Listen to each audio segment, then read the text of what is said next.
Selamat datang di channel Rumi Topik. Ada baiknya sebelum mendengarkan posisikan terlebih dahulu tubuh Anda dengan nyaman. Tenangkan perasaan Anda, santai, rileks, dan disertai dengan mengucapkan basmalah.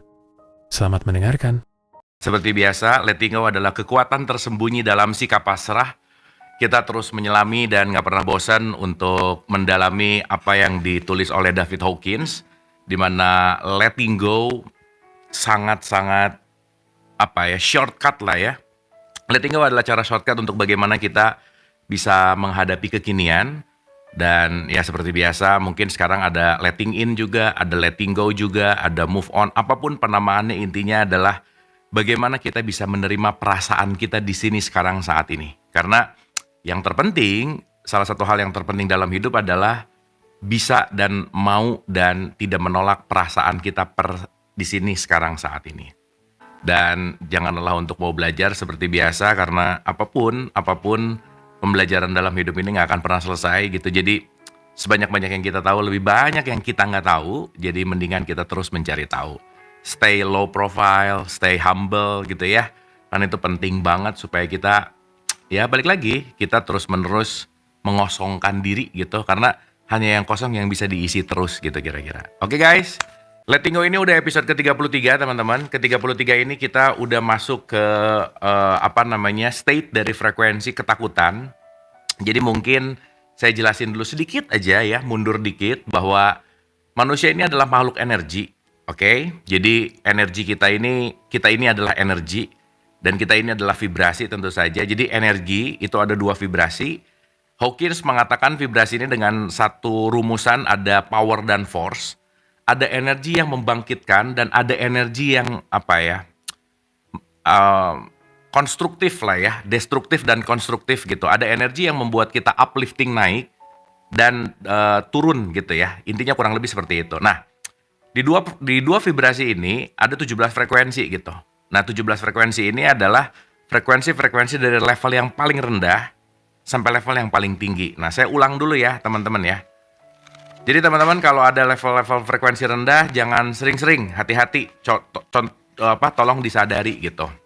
Karena frekuensi-frekuensi rendah ini yang ngebuat kita akan ada di kehidupan yang gitu-gitu terus gitu. Dan sekali lagi ya teman-teman ya, tidak ada orang yang akan bisa menolong kita selain kita menolong diri sendiri. Gak akan ada orang yang mencintai dan menyayangi kita kecuali kita menyayangi dan mencintai diri sendiri. Salah satu cara untuk mencintai dirimu adalah naikkan frekuensinya. Ya, sebisa mungkin jangan ada di level 200 ke bawah kalau bisa. Jadi kalau nanti tabelnya Hawkins tuh 200 ke atas itu 200 tuh aman, 200 ke atas itu oke, 200 ke bawah tuh not oke. 200 ke bawah disebut force atau vibrasi dengan energi yang destruktif, menghancurkan gitu. Ya. Saya baca dulu tabelnya untuk reminding, untuk kita untuk kita ulang-ulang. Level yang paling rendah disebut menyedihkan, atau level yang disebut dengan yang namanya shame, rasa malu. Caranya gimana? Diterima. Dan jangan dimodifikasi perasaannya. Disadari dulu. Oke, kalau saya sering merasa malu, ada apa? Kok saya tidak menemukan kekuatan di dalam diri kita? Orang yang ada di shame selalu ngelihat dirinya tuh negatifnya. Sama sebagian besar dari kalian nih ya, kalau ngaca pasti ngelihat jeleknya dulu, kurangnya dulu.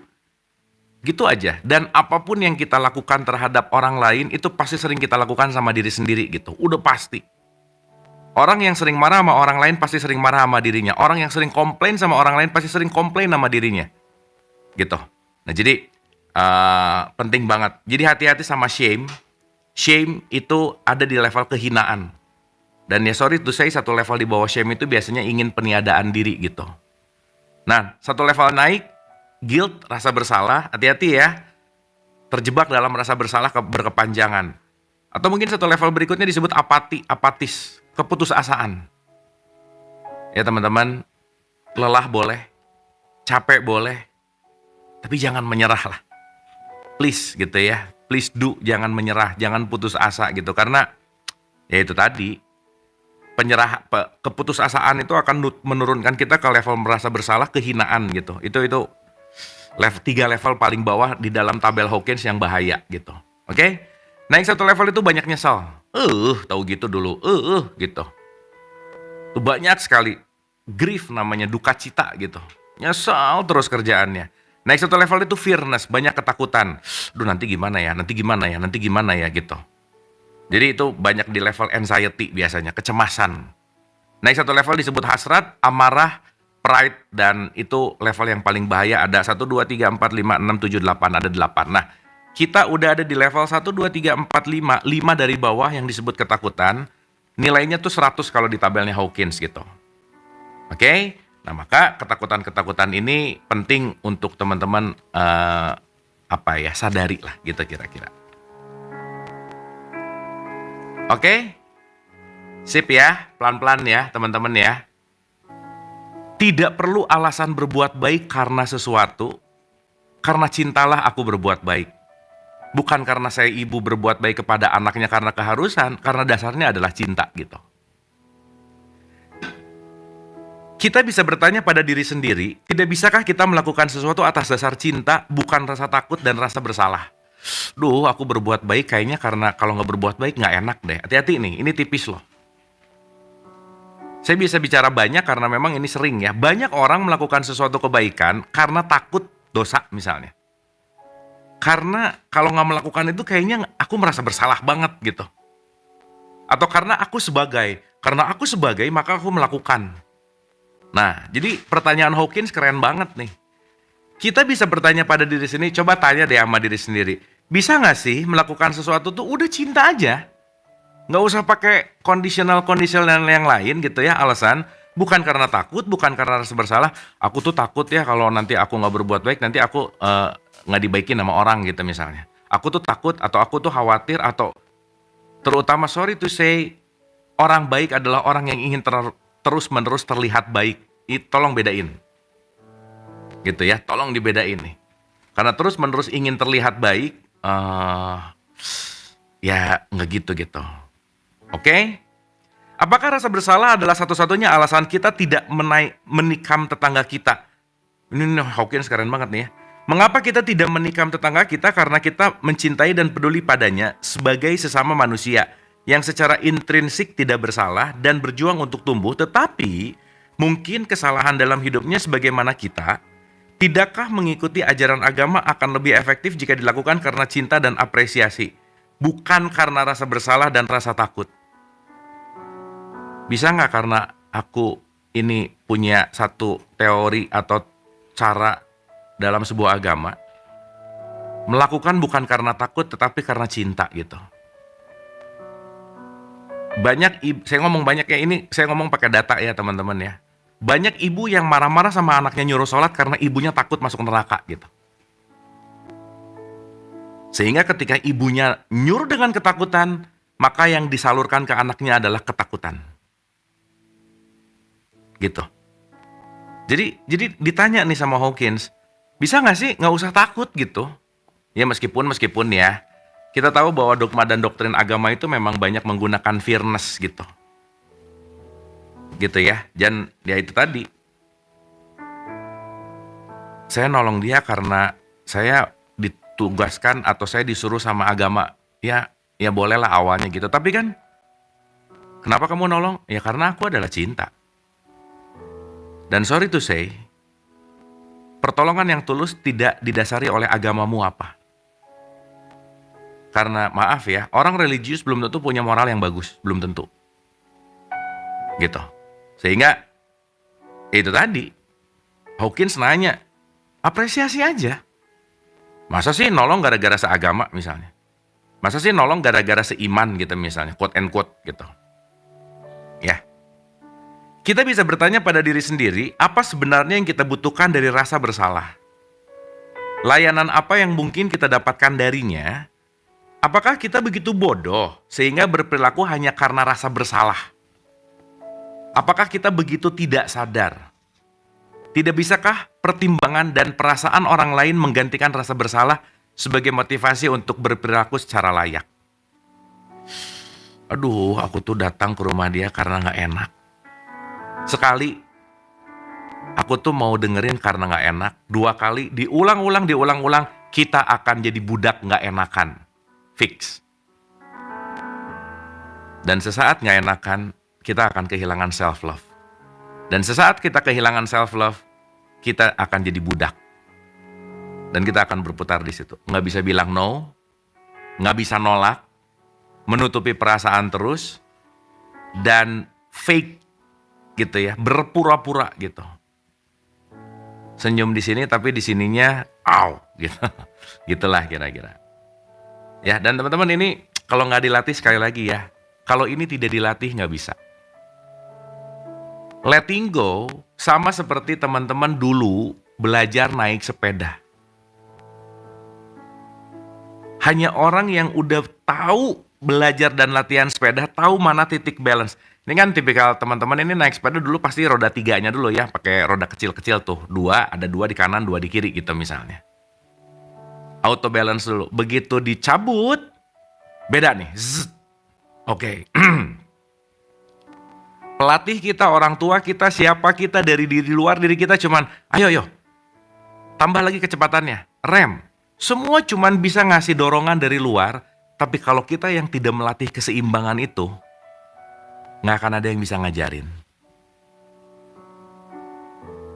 Jadi, mau nanti ngomongin meditasi, mau nanti ngomongin letting go, mau nanti ngomongin teknik apapun, pembelajaran apapun, tidak ada yang bisa membuat kita seimbang kalau kita nggak tahu titik seimbangnya seperti apa. Jatuh, coba lagi. Jatuh, coba lagi. Jatuh, coba lagi. Sampai akhirnya tahu bahwa, oke, titik seimbangnya ada di sini. Dan hanya pada naik sepeda lah, hanya ketika kita bergerak kita nggak akan jatuh. Karena kalau diam, jeps. So that's why, apa pelajaran yang bisa kita ambil? Semesta tidak pernah diam, dan hidup ini selalu dinamis. Maka balance dan move on. Balance dan move on. Kenapa? Karena sesaat kamu diam, kamu akan jatuh. Sesaat kamu tidak mengalir, kamu akan jatuh gitu. Anyway.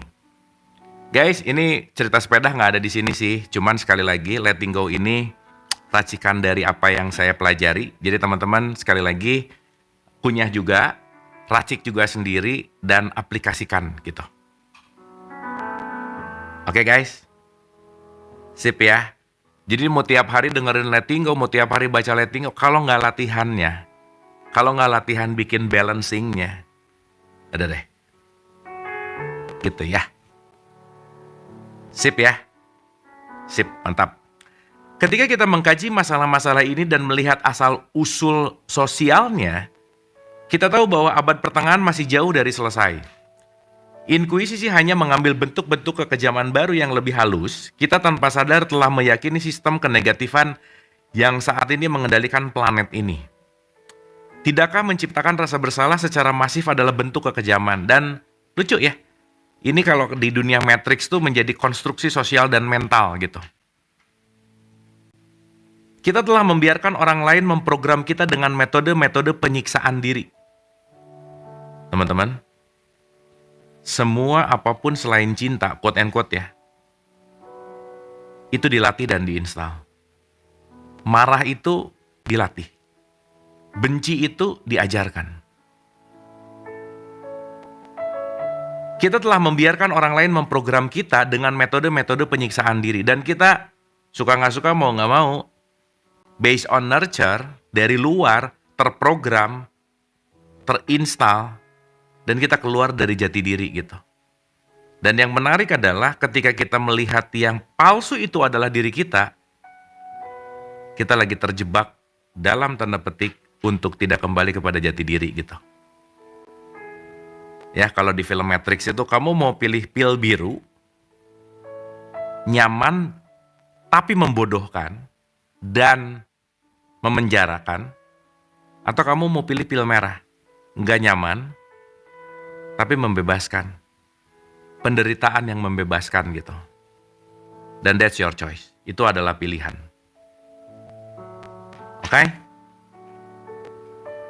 Ya, keluar dari kebiasaan kan nggak nyaman ya. Tapi siapa yang akan membuat kita keluar dari kebiasaan? Nggak ada. Maka orang yang tidak punya skill menerima ketidaknyamanan, ya pasti akan susah berubah. Dan sesaat tidak merubah kebiasaan nggak akan merubah hidup gitu anyway. Kita telah membiarkan orang lain memprogram kita dengan metode-metode penyiksaan diri, dan kita bisa melihat bahwa kita kemudian mengajak orang lain untuk menyiksa diri mereka sendiri sebagai balasannya. Sadar nggak, orang tua ngasih pendidikan yang sama, kita nggak punya critical thinking, dan kita akan memberikan pelajaran yang sama dari orang tua untuk pelajaran kepada anaknya gitu. Diwariskan. Ya itu samsara lah, muternya di situ lagi gitu. Kita telah membiarkan diri kita dimanipulasi oleh rasa bersalah. Dan kita kemudian menggunakan mekanisme rasa bersalah yang sama untuk mencoba mengeksploitasi dan mengendalikan orang lain. Kitanya ngerasa bersalah, dan perasaan ini yang ditanamkan ke orang lain dengan harapan kamu berbuat kebaikan ke aku dengan atas dasar kamu merasa bersalah kepadaku. Ayo maafin nggak? Kalau nggak kamu salah misalnya. Jadi nular tuh teman-teman. Jadi satu circle kerjaannya melakukan sesuatu dengan apa? Rasa bersalah aja terus. Muter aja terus. Gitu ya. Sejauh mana kita tidak membiarkan diri kita mengalami realitas diri sejati kita direpresentasi oleh kekesalan kita terhadap mereka yang melakukannya. Kita membenci semangat mereka di bidang-bidang di mana kita merasa tak mampu melakukannya. Ya kan? Tetangga beli kompor yang panas gue. Tetangga beli mobil julid. Gitu.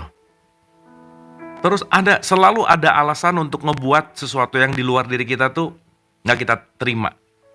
Duh, bahasanya tuh dengki. Susah melihat orang senang, senang melihat orang susah gitu. Anyway. Tuh hati-hati gitu ya. Kalau ada kayak gitu tuh hati-hati aja. Kita membenci semangat mereka di bidang-bidang di mana kita merasa tak mampu melakukannya. Kenyataan ini dijelaskan oleh kisah tentang seorang lelaki yang menyusuri pantai dan mendatangi seorang nelayan yang membawa seember penuh kepiting. Ia berkata kepada nelayan itu, "Sebaiknya kau tutup ember itu jika tidak ingin kepiting-kepitingnya keluar."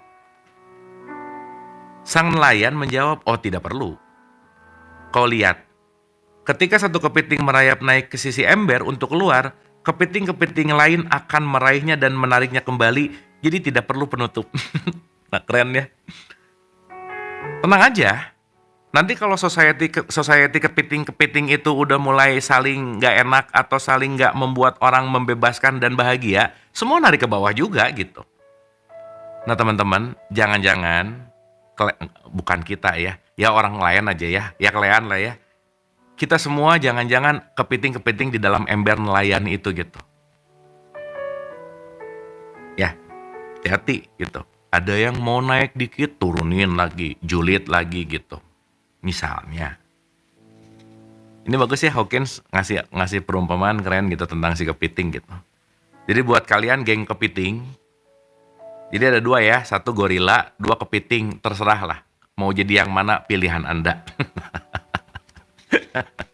Gitu ya. Pokoknya urusan kepiting, ada yang mau bebas, tarik lagi, jangan, gak boleh bebas, turun lagi gitu. Turun lagi gitu. Gitu kira-kira. Ya. Ketika kita terus melepaskan rasa bersalah, menjadi semakin ringan dan bebas. Jadi, letting go, bebas. Artinya seseorang yang tidak memodifikasi, dia jadi freedom. Jadi gini, ketika kita terus melepaskan rasa bersalah, menjadi semakin ringan dan bebas, sayangnya kita akan melihat bahwa sifat dunia seperti ember kepiting itu. Dan kemudian seluruh kenegatifan itu menjadi jelas. Ketika kita sadar sepenuhnya terhadap tagihan barang-barang yang telah kita jual, sangat mungkin kita akan merasakan amarah dan hasrat kuat untuk menjadi terbebaskan dari batasan-batasan negatif. Saya ulang ya. Dan kemudian seluruh kenegatifan itu menjadi jelas ketika kita sadar sepenuhnya terhadap tagihan barang-barang yang telah kita jual, sangat mungkin kita tidak merasakan amarah dan hasrat kuat untuk menjadi terbebaskan dan batasan-batasan negatif. Poinnya apa sih? Poinnya apa? Latihlah diri untuk lepas dari rasa bersalah. Begitu ada rasa bersalah, oke, saya sedang mengalami ini. Dah, sesaat dia diiyakan, diakui, nanti volumenya turun. Coba rasain aja. Dan ingat, kayak naik sepeda, latih lagi, dan latih lagi. Oke guys, asik. Bab 6 selesai nih guys. Kita cheers dulu dong. Jadi kita akan masuk ke bab 7. Gila ya, 33 episode, 6 bab, lumayan ya. Nggak kerasa nih. Kita akan loncat ke bab 7. Kita akan jump ke bab 7. Bab 7 itu udah mulai masuk ke level yang namanya hasrat atau desire. Hasrat atau desire itu levelnya di 125. Jadi pandangan tentang Tuhan itu kalau orang banyak hasrat tuh menolak terus. Jadi artinya apa? Dia tuh tipikal yang gak pernah tahu rasa cukup gitu. 5 pengen 10, 10 pengen 20, 20 pengen 25. Gak pernah cukup aja, kayak minum air garam, minum air lautan. Saya pernah dikasih tahu ya sama teman saya, Bu, jangan sekali-kali masuk ke level yang namanya judi. Satu, kamu menang gak puas, kamu kalah penasaran. Dan itu sama seperti kamu meminum air laut. Makin kamu banyak minum, karena asin makin kamu haus gitu. So teman-teman, hal yang paling mewah dalam hidup itu adalah bisa menjadi orang yang merasa cukup. Karena sorry ya, banyak belum tentu cukup. Kurang apalagi, cukup ya cukup gitu. Gitu ya, jadi itu penting sekali untuk menyadari. Nah, pandangan tentang hidup itu kalau orang yang di hasrat atau desire, itu pasti banyak mengecewakan. Banyak banget kekecewaan deh. Kenapa? Karena banyak maunya kan. Kurang terus gitu. Gitu ya. Dan emosinya tuh biasanya craving, tamak gitu. Dan prosesnya jadi perbudakan. Yang tipikal pokoknya harus sekarang. Pokoknya harus punya. Ya, diperbudak sama merek, diperbudak sama produk baru, FOMO gitu. Nah intinya hasrat itu ada di 125 gitu. Ya. Oke, kita masuk ke dunia hasrat. Kalian masih berhasrat nggak untuk belajar? Kata-kata hasrat tuh menarik ya. Hasrat di sini dalam bahasa Inggrisnya desire. Emosi ini berkisar dari keinginan ringan hingga keinginan obsesif yang didorong oleh ketamakan untuk mendapatkan sesuatu atau seseorang. Kayaknya kalau ada kata-kata mendapatkan seseorang, ini banyak yang relate nih, ya. Jadi tamak gitu, kayaknya aku harus dapat dia deh. Nah gitu, misal ya. Ini zaman-zaman SMA kayaknya sering kalian ya. Ya, oke. Emosi ini juga diekspresikan sebagai keserakahan, obsesi, rasa lapar, iri hati, kecemburuan, kemelekatan, penimbunan, kekejaman, perasaan obsesif untuk mendapatkan sesuatu, keriangan dan keliaran yang tak terkontrol, sikap berlebihan, ambisi berlebihan, sikap mementingkan diri sendiri, nafsu birahi, keposesifan, kontrol, glamorisasi, ketidakpuasan dan ketamakan. Tak pernah puas, tak pernah cukup, pokoknya harus punya. Buset, panjang banget ya. Kalau kalian udah nonton Squid Games, ini contoh yang paling gampang di film itu tuh. Dah. Urusan udah ngelihat uang jatuh tuh, udah langsung tuh. Nggak ada temen, nggak ada lawan, nggak ada kawan, udah pokoknya sikat aja udah. Gitu ya, dan itu menarik tuh. Ya, cuman satu sih di season 1 yang sangat buat saya dapat banget satu quote dari si Oh Il-nam. Seseorang yang sangat kaya dan seseorang yang sangat miskin itu punya satu hal yang sama, bosan gitu. Dua-duanya bosan gitu. Jadi sangat kaya bosan bikin yang enggak, sangat miskin bosan sama bikin yang enggak juga gitu, quote and quote ya. Dan itu menarik gitu. Jadi kalau kita lihat dari kualitasnya, ya nggak beda jauh lah, gitu kira-kira. Saya mau tanya dulu deh sama teman-teman di sini ya. Ini di antara semua ini, let's say kalau kita bicara ada kata-kata yang highlights-nya disebut kecemburuan. Entah itu kecemburuan dalam aspek apapun gitu ya. Saya mau nanya dulu deh, pengen tahu berapa persen. Kita main jujur-jujuran aja ya teman-teman ya. Kalian tipikal orang yang pencemburu nggak? Coba iya atau enggak gitu. Yes or no? Coba pengen tahu. Ya memang di data tuh hal yang paling membuat hasrat tinggi itu adalah rasa cemburu sih. Dan cemburu itu luas ya teman-teman ya. Dan semakin mencemburui, semakin menggenggam biasanya. Gitu ya. Dan semakin menggenggam, semakin dia quote and quote membunuh gitu. Jadi alih-alih kamu tuh kan suka ada gini di drama-drama sinetron, kamu tuh kok nggak cemburu sih, kok nggak sayang gitu. Nah itu lucu sih, gitu. Karena sayang itu bukan masalah cemburu sih, gitu. Nah beda antara posesif, melekat, dan true love. Nah, nanti kita bahas ya. Sip, thank you teman-teman jawabannya, terima kasih. Kualitas yang menyadari emosi ini adalah dorongan kompulsifnya. Ketika kita dalam pengaruh hasrat, kita tidak lagi bebas. Nah, dengerin baik-baik ya. Once lagi ada hasrat, kita lagi masuk penjara. Contoh, kan brand-brand gede tuh pinter banget 11-11, 12-12, 1-1 misalnya ya, dengan teknik-teknik marketing gitu ya. Dibikin FOMO lah, pokoknya gimana caranya kita ada di penjara, nggak bebas karena kenapa? Craving, menginginkan sesuatu. Saya rasa kita pernah mengalami inilah, gitu ya, yang lagi masa pengen-pengennya banget gitu. Apalagi sorry to say ya, ketika seseorang memaksakan diri untuk fit kepada satu circle, yang circle itu sebetulnya bukan levelnya dia, tapi karena dia mau pansos di situ misalnya, karena dia perlu nama gara-gara circle itu misalnya, oh udah tuh, selesai aja. Itu pasti akan kelelahan banget gitu. Dia pretending. Dan dia bangga dengan brand-brand yang dia pakai. Ya, apalagi orang yang mati-matian untuk mencari validasi gitu. Wah, udah deh. Gitu. Sampai ngutang buat beli tas branded gitu untuk diterima di society. Dan dia pusing sama tagihannya. Jadi korupsi dan seterusnya gitu. Anyway. Nah, saya lagi bicara fakta ya, teman-teman ya. This is true, ini terjadi gitu. Anyway. Kita dikendalikan olehnya, dijalankan olehnya, diperbudak dan dicocok hidung olehnya. Selesai. Di sini, sekali lagi, poin penting dari kebebasan adalah apakah kita telah memilih secara sadar untuk memenuhi keinginan tertentu atau apakah kita hanya dikendalikan secara membabi buta oleh program-program dan sistem-sistem keyakinan bawah sadar. Ini menarik nih. Si keyakinan bawah sadar ini nih. Gitu ya, jadi ya kita penting untuk melatih ya teman-teman.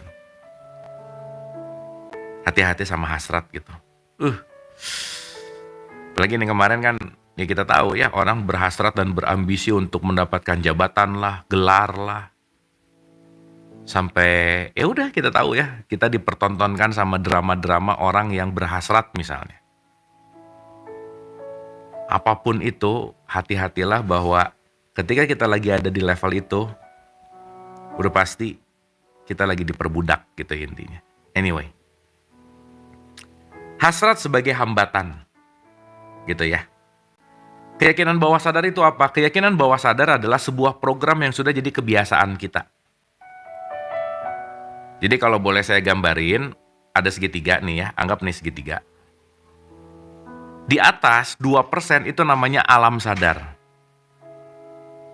Supaya gampang, dua dulu aja ya. 98%-nya alam bawah sadar. Di mana kebiasaan, ya, pola pikir kita, paradigma, mindset itu ada di bawah sadar kita. Gitu. Jadi sesaat kita ngelihat orang dan kita menilai orang itu, langsung ngejelekin, itu pasti di alam bawah sadar. Pasti. Dan itu jadi kebiasaan. Begitu ngelihat langsung menilai, begitu ngelihat langsung menilai, gitu. Yang bahaya, lihat, nilai sebentar, langsung melakukan sesuatu. Nah, itu didorong oleh bawah sadar gitu. Ya, paradigma ada di bawah sadar kita. Di subconscious mind kita. Gitu.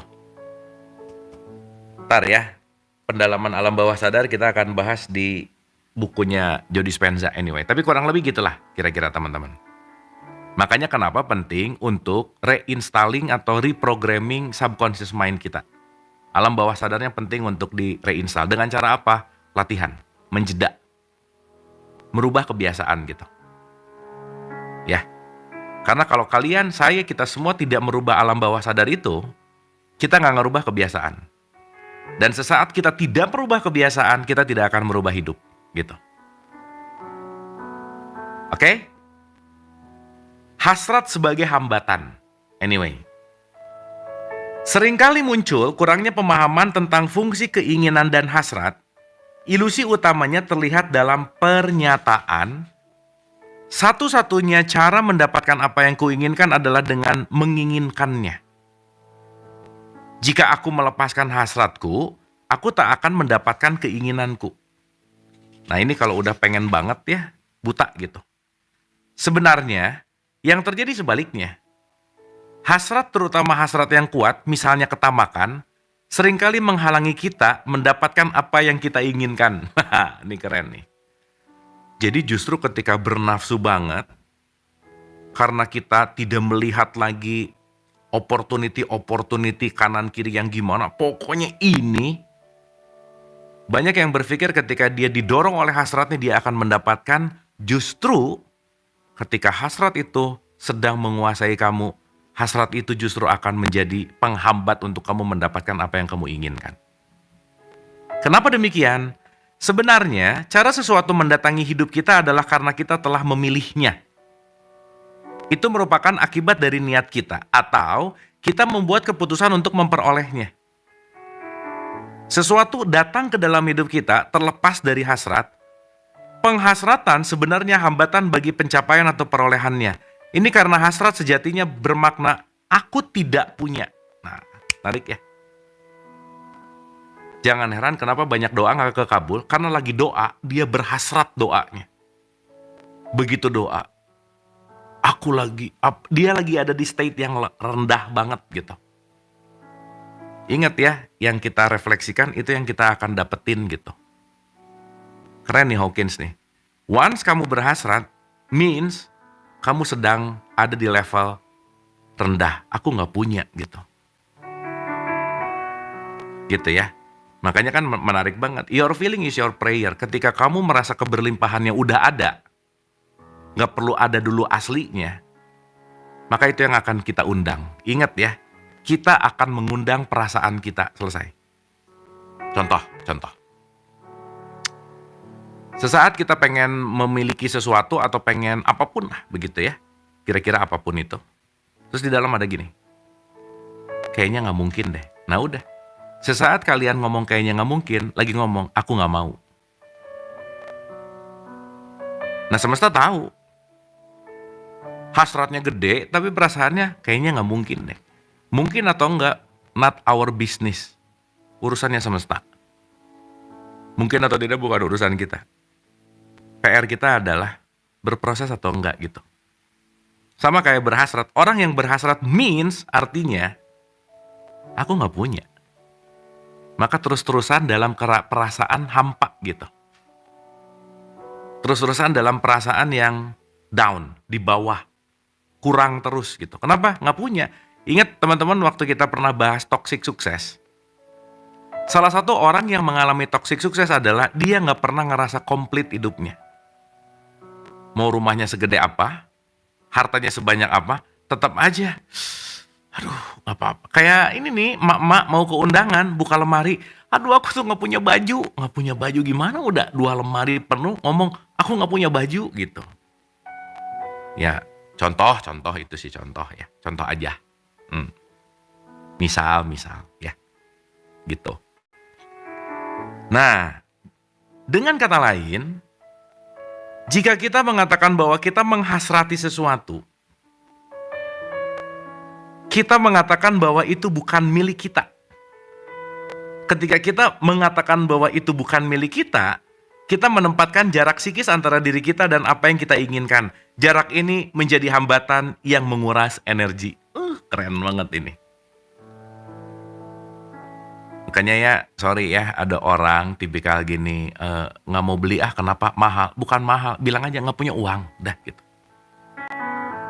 Karena mahal tuh relatif, ya, nggak ada uangnya. Dan nggak pantas kayaknya aku gitu. Jadi merendahkan gitu. Ini kan tipikal orang-orang yang kalau datang ke restoran yang dilihat kolom kanannya dulu berapa. Nah, bukan kolom kirinya dulu gitu. Ya memang sih harus diselaraskan, iya betul. Cuman gimana ya? Beda antara irit sama pelit gitu teman-teman, paham ya? Saya punya temen loh ya, orangnya irit banget, saking iritnya jadi kayak nyiksa diri gitu. Ya ampun, gak gitu juga kali gitu misalnya. Misal. Ya itu beda tipis tuh. Saya ulang ya, ini menarik banget sih. Menarik banget nih.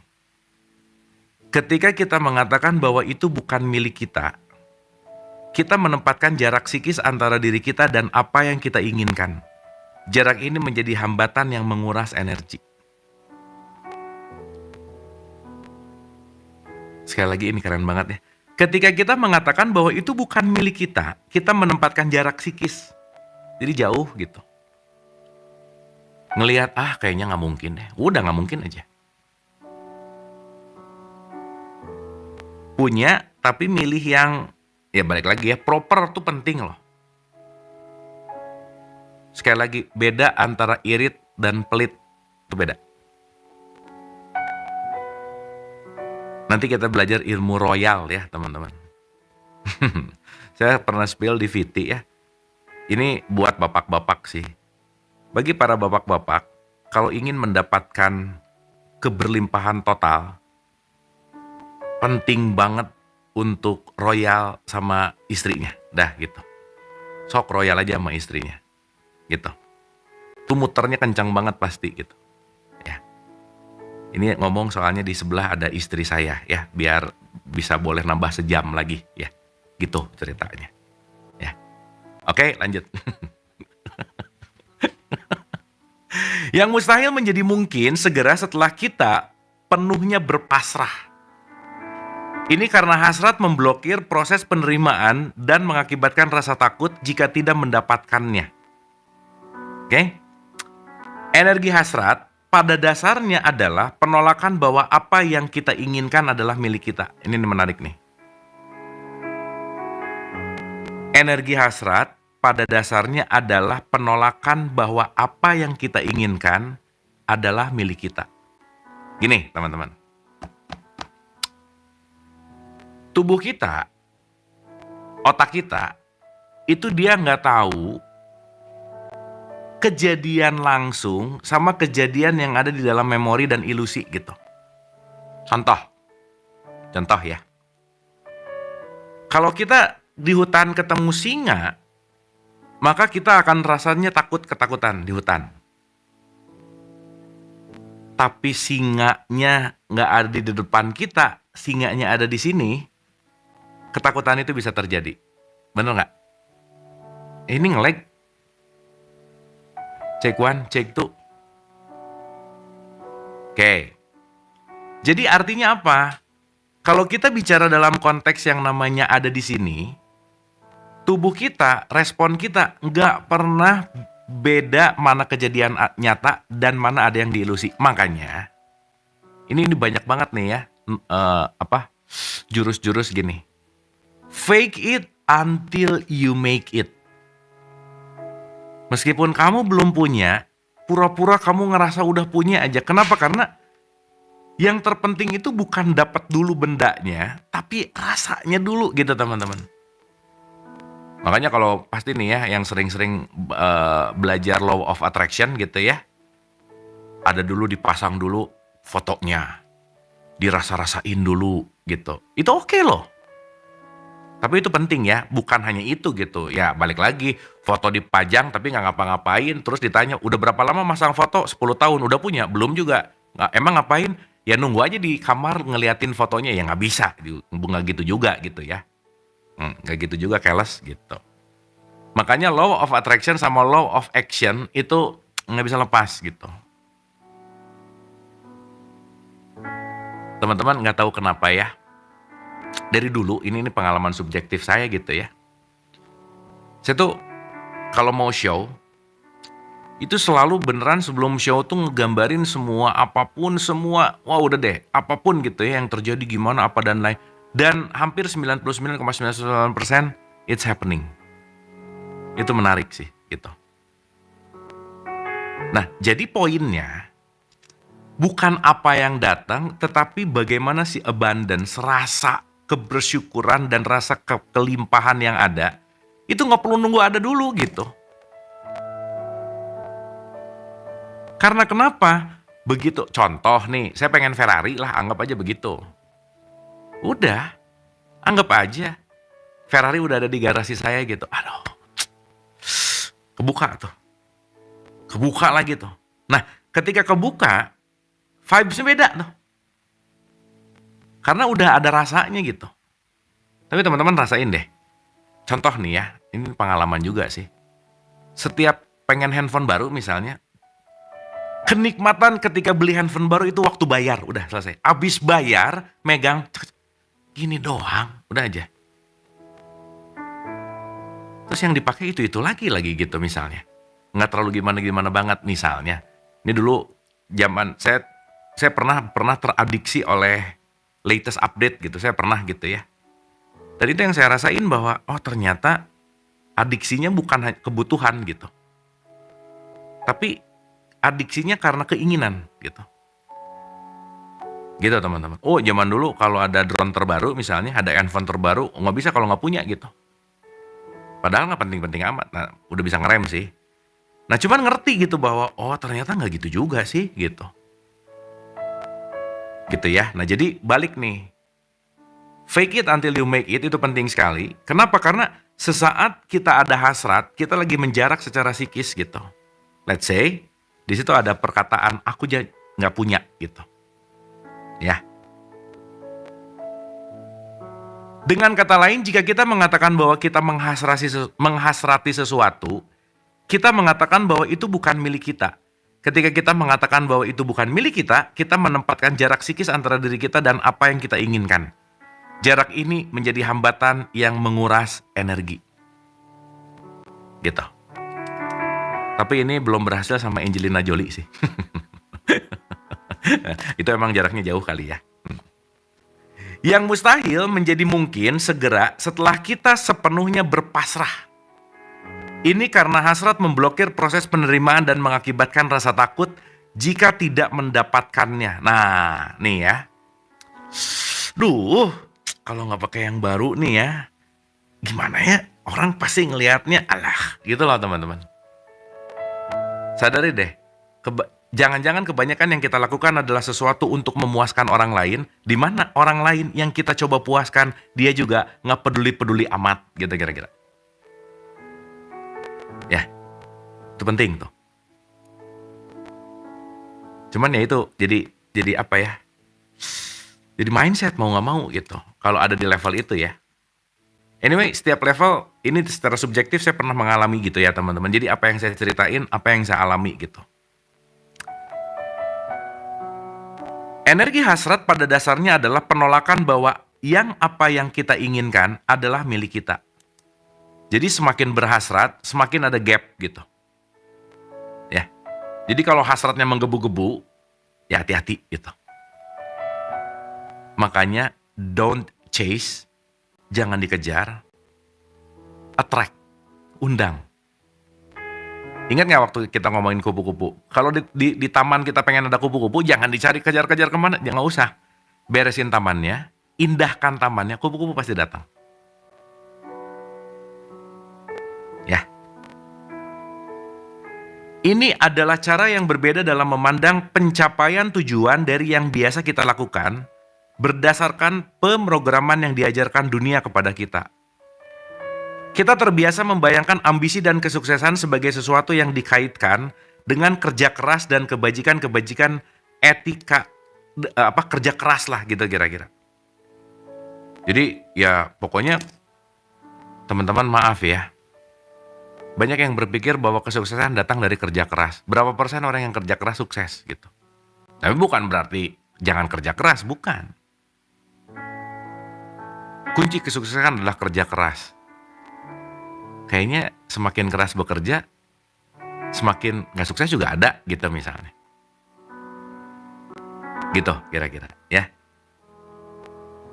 Pernah nggak ngerasain, ini saya sih ngerasain banget, semakin nggak nyari, quote and quote ya, semakin nggak nyari, semakin nggak kekeh, semakin nggak menggebu-gebu, semakin nggak gimana, malah pada datang. Oh itu menarik sih teman-teman. Dulu waktu nyari banget, targetin banget, pengen banget, harus banget, nggak nyampe-nyampe. Sesaat melepaskan itu semua, ya ampun, kok jadi datang sendiri ya, gitu kira-kira. Pernah nggak ngerasain gitu? Ya, nah itu namanya udah letting go kepada hasil. Maka kalau kita ngomong arti berpasrah, berserah, artinya apa? Bukan ngapa-ngapain, menyerahkan hasilnya kepada realitas, that's the point. Dan nggak jadi beban gitu. Ya. Oke, keren ya Hawkins yang bagian ini keren, mantep. Ini termasuk pengorbanan diri, pengerahan segala upaya, ikhtiar mati-matian, pengencangan ikat pinggang dan semua kekerasan pada kerja keras. Ini kalau aku nggak kerja keras gimana? Padahal, boleh jadi dia hanya perlu istirahat 2 hari. Kerjaannya lebih berkualitas daripada 2 hari mati-matian dia kerjain, kualitasnya sama gitu. Itu gue banget sih zaman itu gitu. Wah, udah teman-teman. Ngerjain lagi, diproses lagi, gimana lagi ngerjain lagi sampai kayak yang lupa bahwa sampai ngerasa bahwa kalau waktu istirahat itu nggak produktif gitu. Kalau diem tuh nggak produktif gitu. Dan lupa bahwa istirahat adalah productivity terbaik untuk membuat recycling energi gitu misalnya. Nah yang lucu, lagi kerja mati-matian pengen istirahat, lagi istirahat nggak mau diem pengen kerja gitu. Jadi nggak pernah hadir utuh di sini saat ini tuh beneran akan nguras energi kok. Lagi di kamar, di rumah mikirin kantor, di kantor pengen di rumah gitu. Nah itu menarik tuh. Ya. Ketika kita melihat seluruh gambar besarnya, itu terdengar sulit bukan? Oke juga nanya. Susah ya kelihatannya ya? Enggak sih, teman-teman yang udah sering nonton di sini sih udah nggak susah lah ya. Ya benar, ini melibatkan perjuangan dan perjuangan tersebut berasal dari penghalang yang kita tempatkan di jalan kita karena hasrat. Jadi semakin berhasrat, semakin aku tidak punya. Semakin aku tidak punya, semakin menjarak. Hasrat sama dengan kesulitan mendapatkan, dah gitu aja rumusnya. Jadi semakin berhasrat, semakin nggak akan dapat gitu kira-kira. Ya. Nah, oke. Mari kita bandingkan cara kesadaran rendah yang sulit mencapai tujuan dengan level kesadaran yang lebih tinggi di mana kita telah mengakui dan melepaskan hasrat sehingga berada dalam keadaan yang lebih bebas. Dalam keadaan yang lebih bebas, apa yang kita pilih termanifestasi dalam hidup kita dengan mudah.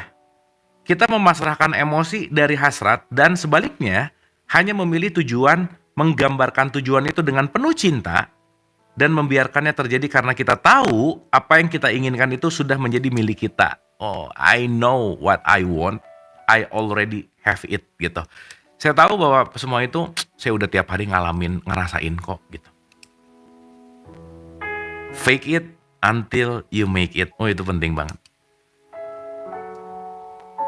Karena perasaan itu gak bisa diganggu gugat sih teman-teman. Meskipun sekarang mungkin let's say gitu ya. Gak bagus, dianggap gak bagus misalnya punya mobil. Tapi dinikmati, dirasain gitu. Dan di fake it until you make it itu tuh perasaannya gitu. Nah, perasaan itu nanti yang akan narik gitu intinya. Gitu ya teman-teman ya. Cobain deh. It works, always works. Serius. Serius. Beneran, ini menarik banget. Jangan mengkerdilkan kamu yang kamu tuh sebetulnya luar biasa, tidak terbatas gitu. Saya sih kayaknya nggak pantas. Udah tuh, udah ada nggak pantas lah. Nggak bisa lah. Terus saya tuh kadang-kadang suka agak gimana gitu ya, kan suka banyak ketemu orang di jalan gitu ya, terus ngobrol apa. Kok aku tuh kayak ada tiba-tiba kayak nggak pantas nih ngobrol sama Kang Abu gitu misalnya. Itu banyak banget loh. Kenapa sih harus kayak nggak? Aku tuh ilmunya sedikit, terus aku tuh status sosialnya gini kayak minder gitu teman-teman. Tuh suka gatal gitu ya sama kayak gitu. Ya, nyantai aja gitu ya maksudnya. Ya kita sesama manusia quote and quote gitu. Ya tapi itu tadi gitu. Karena aduh gimana ya. Kalau nggak pernah minder juga jadi over pede juga bahaya sih. Ya jangan juga gitu ya. Tapi maksud saya gini. Hati-hati dengan sesuatu yang merendahkan diri gitu.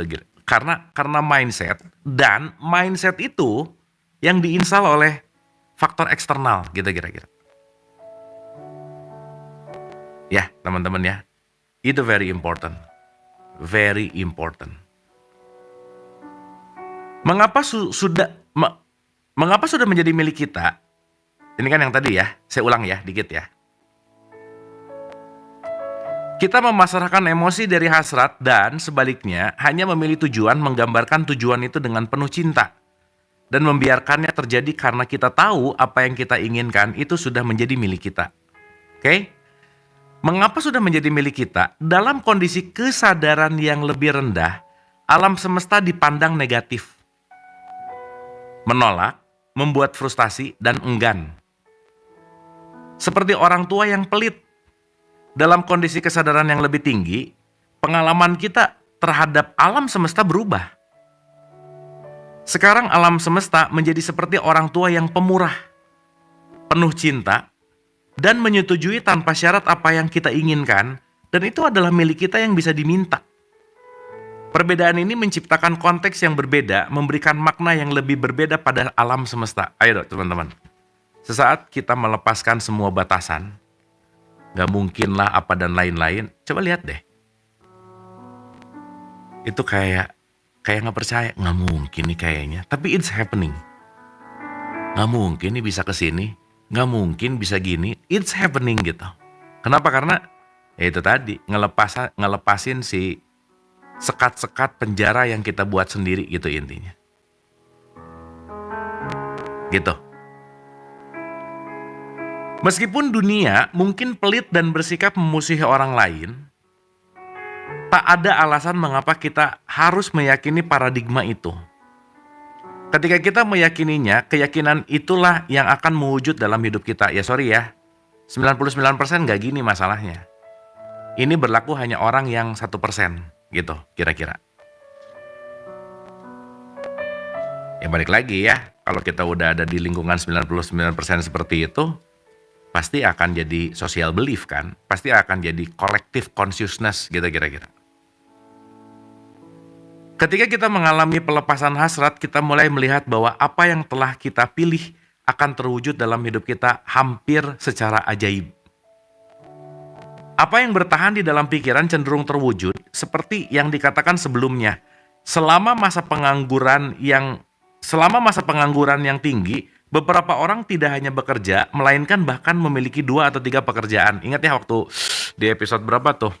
Ketika pengangguran dibaca di mana pengangguran, aduh susah kerja. Dengan dia mengontrol dan membuat dirinya susah, maka kerjaannya nggak datang-datang. Tapi ternyata di musim pengangguran, ada yang orang punya kerjaannya 2, 3, atau 4 gitu.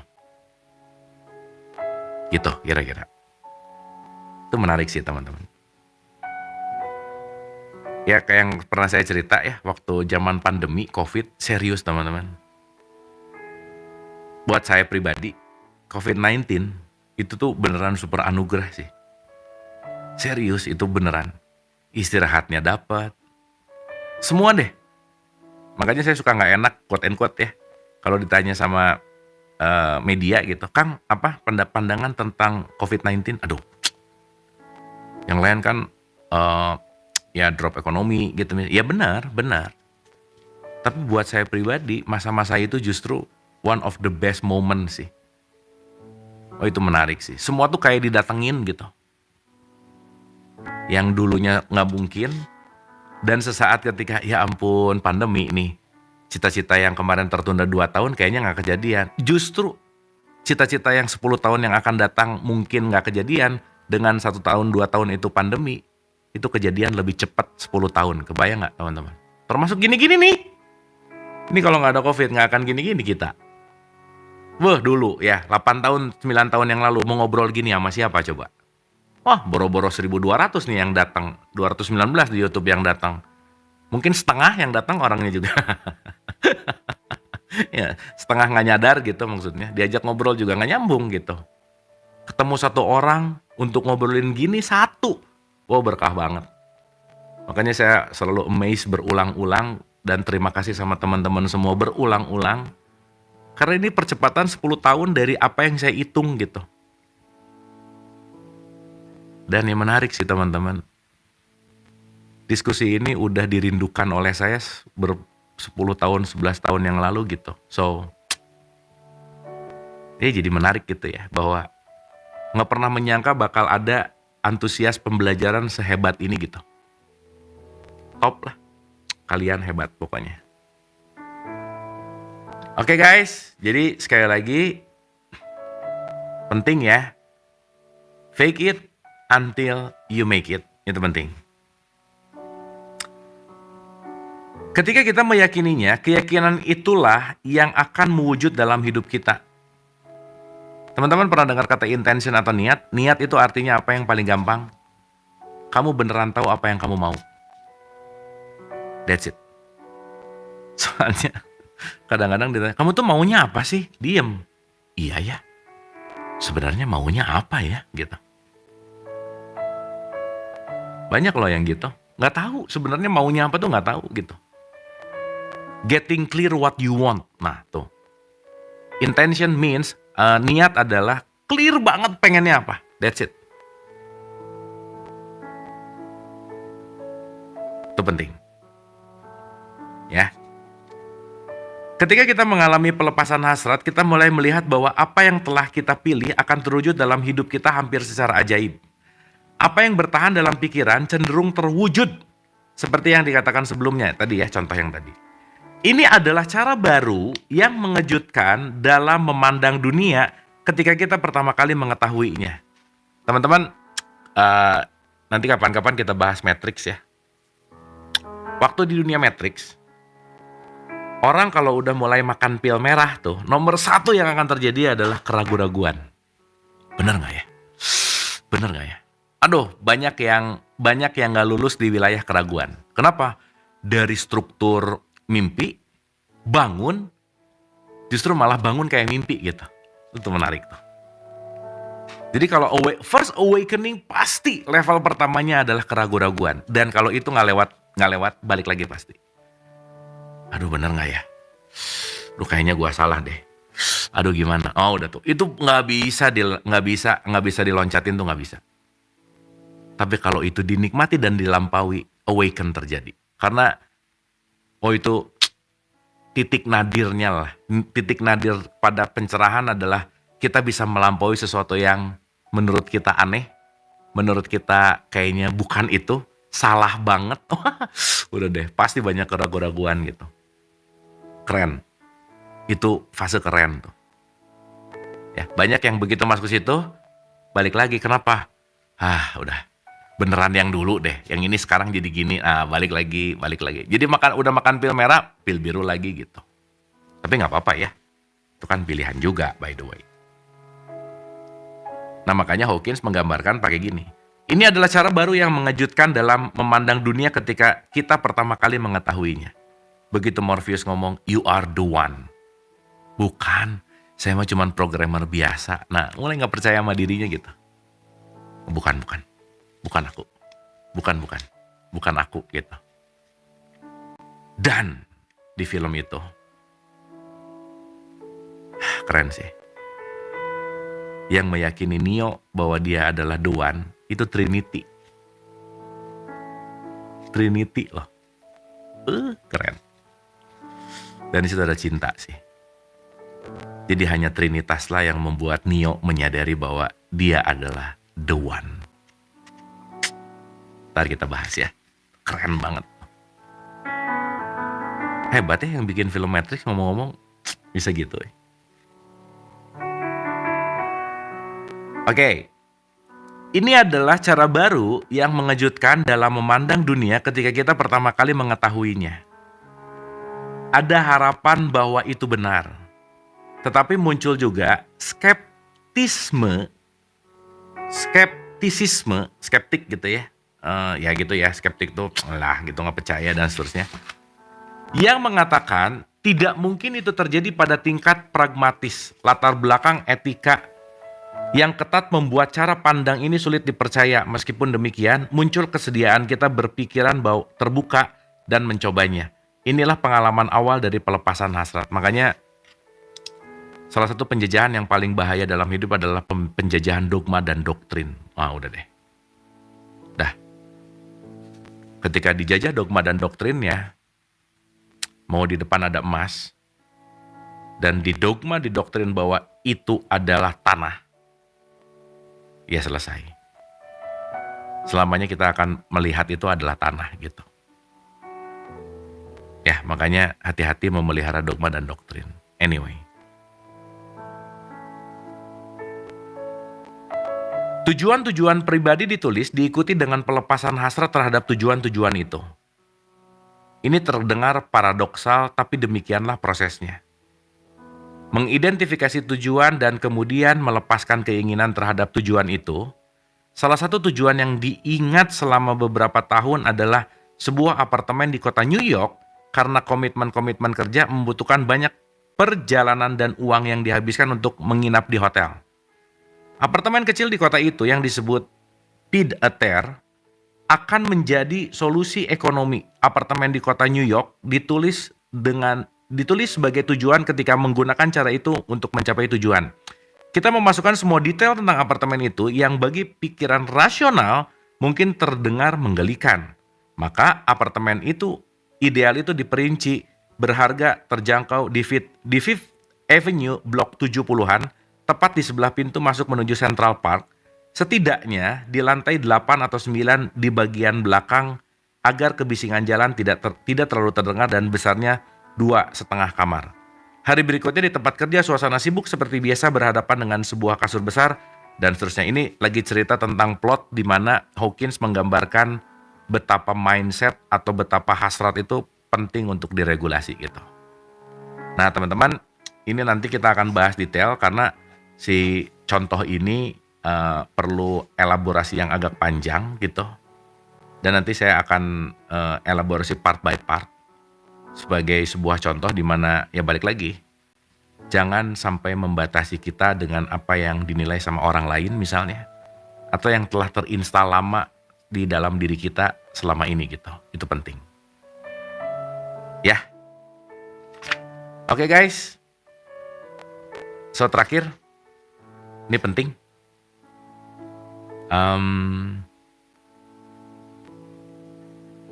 Apa ya? Kalau misalnya ada waktu, sering-seringlah untuk melakukan self-talk dengan dirinya.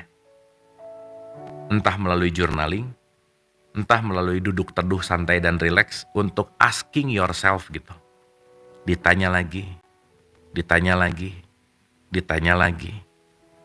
Jangan-jangan kita banyak menegur sahabat kita, teman kantor kita, saudara kita, orang tua bahkan, pasangan, anak. Tapi kapan terakhir kalian menegur dirinya dengan penuh cinta dan kasih? Untuk bertanya, are you okay? Kamu baik-baik aja gitu. Untuk sekedar berhenti bertanya bahwa, kamu lagi butuh apa sih? Kamu kenapa gak enaknya? Dan apa yang ngebuat kamu ngerasa gak enak misalnya. Gitu. Dan sesaat teman setia diri ini yang selalu menemani sampai kapanpun ini jarang untuk diberikan perhatian. Mungkin dirimu terlalu lama menunggu untuk engkau sapa gitu. Dan dirimu terlalu lama untuk menunggu engkau, karena dia pengen berteriak gitu. Dia pengen curhat, dia pengen ngomong, dia pengen intimate talk gitu. Yang mungkin selama ini kamunya gak ada waktu gitu. Kenapa? Karena terlalu khawatir, terlalu cemas, terlalu ingin merubah orang, terlalu ingin memaksakan gitu. Tapi ya pada akhirnya dengan alasan-alasan bahwa aku tidak memiliki waktu gitu. Dan waktu emang gak pernah dimiliki sih. Tapi diprioritaskan. That's the point. Jadi sesaat tidak memprioritaskan dirimu, ya mungkin dirimulah yang paling sulit untuk menerima dan mendapatkan kasih sayang gitu. Oke guys, semoga ya kita bisa selalu belajar, kita bisa selalu kontemplasi untuk terus-menerus mengenal diri tanpa batas gitu kira-kira. Ya teman-teman, terima kasih. Dan dari semua episode Letting Go, sekali lagi nggak buru-buru pengen cepet, tapi at least kita mencintai prosesnya. Dan yang terpenting lagi teman-teman, let's grow. Mari kita tumbuh bersama, belajar bersama, dan tidak lelah. Sekali lagi, kalau capek istirahatlah. Kalau bosan, berhenti dulu. Kalau sakit istirahat juga. Tapi apapun poinnya teman-teman, please do. Jangan menyerah. Jangan menyerah untuk selalu mendengari apa yang diri kita teriakan. Jangan tuli, buta terhadap apapun yang beneran diri kita ini ingin sampaikan gitu. Karena dia yang paling dekat dengan dirimu. Sayangilah dirimu, maka sayang itu dan cinta itu yang akan memberi kekuatan untuk mencintai lingkungan dan semesta raya. Terima kasih, semoga bermanfaat. Love you all. Anda telah menonton video ini hingga di penghujung video. Semoga video ini bermanfaat untuk Anda, serta dapat menjadikan diri Anda lebih baik dari hari kemarin. Nantikan video kami selanjutnya. Terima kasih.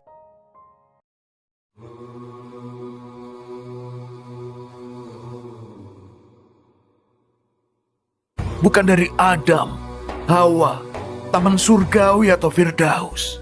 Tempatku tidak bertempat, jejakku tidak berjejak. Baik raga maupun jiwaku, semuanya adalah kehidupan kekasihku.